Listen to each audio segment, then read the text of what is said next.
Hey, all, Baruch Levi, B here from Soul Centered. Thanks for tuning in, letting people get online. I do these live using StreamYard, great product. I get no endorsement, but allows me to go into Facebook and Twitter and Instagram and all those good places, so it can be there all at once. I'm going to talk to you today about the Enneagram, which is really my focus these days, and the meeting place between the Enneagram, an ancient personality kind of psychological assessment tool, and my work around logotherapy, meaning-centered therapy and living, inspired by and created by Viktor Frankl, author of Man's Search for Meaning, Holocaust survivor, and really, truly a remarkable human being who would not approve or appreciate of the Enneagram as it's currently used as a typing system. You know, you're not a type. There's nobody like you. There never was, there never is, there never will be another you.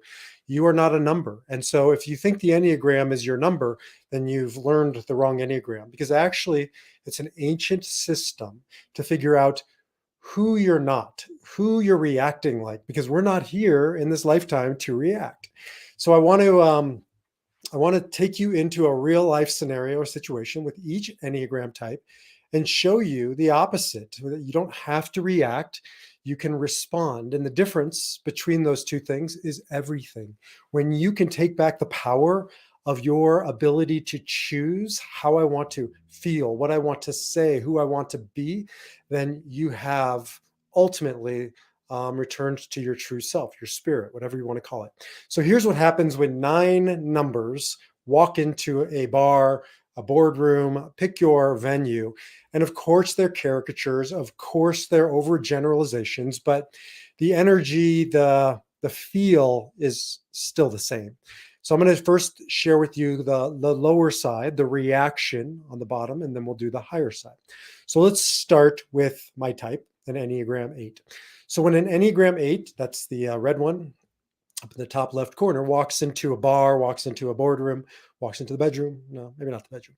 He or she certainly, first and foremost, does what I call a vulnerability assessment. Enneagram 8s struggle around vulnerability and not being caught off guard, being in control, being powerful. And so Enneagram 8s can get themselves into trouble when they're unconscious of that. And I have gotten myself into lots of trouble throughout my life around that, and have had to become conscious through the tools of the Enneagram, which have certainly helped to take back my power and get to my superpower, which is to make an impact. At their best, Enneagram 8 is like a Martin Luther King, to make an impact, to make a difference. You know, we go big or we go home. So instead of going home from that bar, right, to get into my true power or authentic power, that's the Enneagram 8 at her best. That's the difference between reacting and responding. So the top of the Enneagram, Enneagram 9, walks into a bar, a boardroom, bedroom, and here's what she sees. Conflict assessment. That's the reaction. That's her natural default. 9s spend a good percentage of their life avoiding conflict. They don't like it. They're peaceful beings. They believe oftentimes they can't handle it. Well, they can handle it. And part of the work of an Enneagram 9 is to proactively seek out conflict, maybe not that aggressively, because it's not going to happen for a 9, but certainly not run from it, not avoid it. They are they're stronger than they realize, and they are more capable than they believe. So 9 step into that bar with certainty that you can handle the conflict and you can create harmony. That's your superpower. Okay, Enneagram 1, top right corner, walks into a bar, bedroom, boardroom, and this is what she sees. What's wrong? What's imperfect?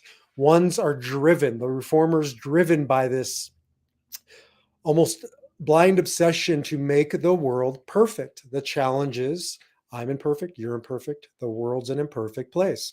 So she can get herself into a lot of trouble when she's unconscious and reacting. She can become very critical of others, of herself, of the situation. Her work is to go into that boardroom, bedroom, bar, and to see what's right, what's good, to, yes, make it better, to contribute, but also just to be at peace and enjoy the ride. She has so much to offer. And even though she'll never stop wanting to make it better, she can get it into a place of responding and not reacting. And that's the work of a one. The work of an Enneagram 2, she walks into a bar and she immediately feels the sense of, uh-oh, I'm not wanted, I'm not needed, I'm not loved. And so that will send her down a path, or him down a path of trying to be wanted, trying to be needed, trying to be loved. The work of an Enneagram 2 is to um, realize that they have all that they need. They don't need anybody or anything outside of themselves. They are worthy. And to go into that bar, bedroom, or boardroom and to connect, to give, not to get, simply to give, and to learn also how to receive.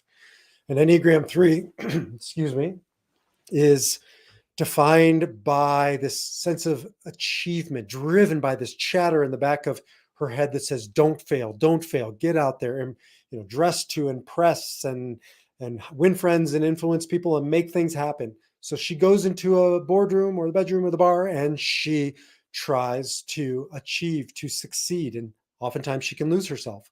The work of an Enneagram 3 is to get back to her true self, that she is worthy, not because of what she does, because of who she is, a good person, a child of God, a spirit, and to know that that is enough. 2, 3, and 4 all deal with not being enough.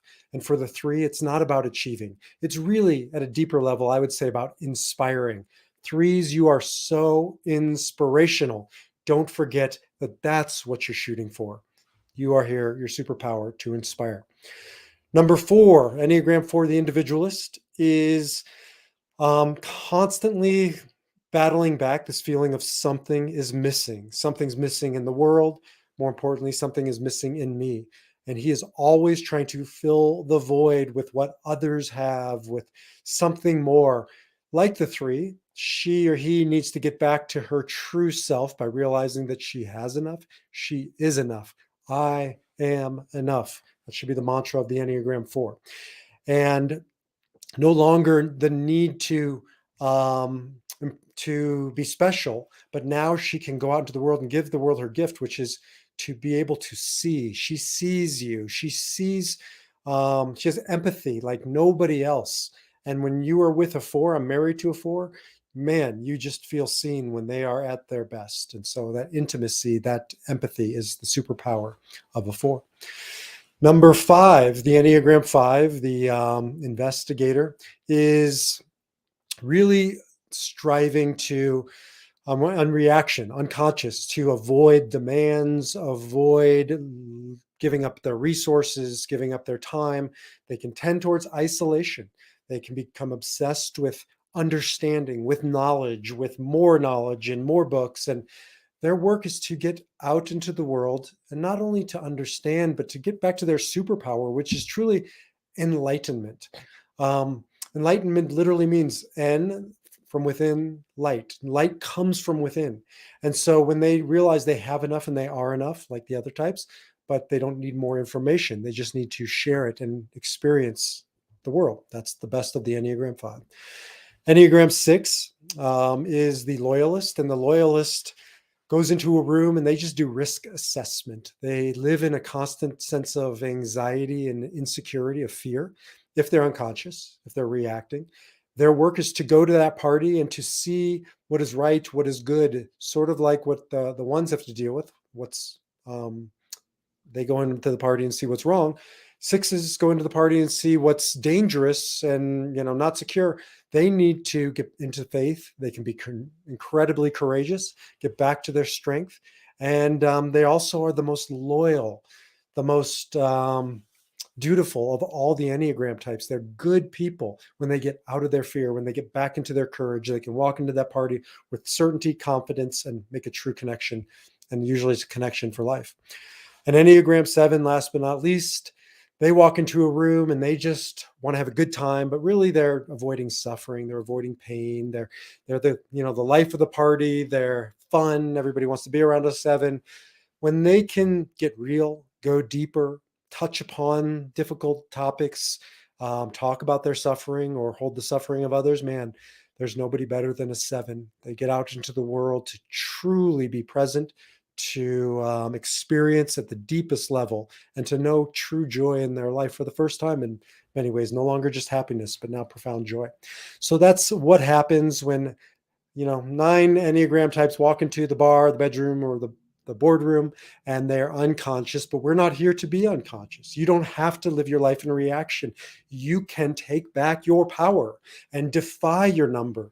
You are not a number. You are a true self spirit. And the work that I'm doing is helping people discover their number and defy their number.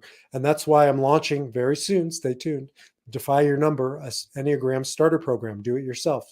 So you'll be able to take the Enneagram test, or you can just dive right into the program. Stay tuned for details. If you want more details, jump over to defiantspirit.org. Discover your number, defy your number, and live your spirit. That's what this is all about. Until the next time, shalom, salam, namaste, and peace.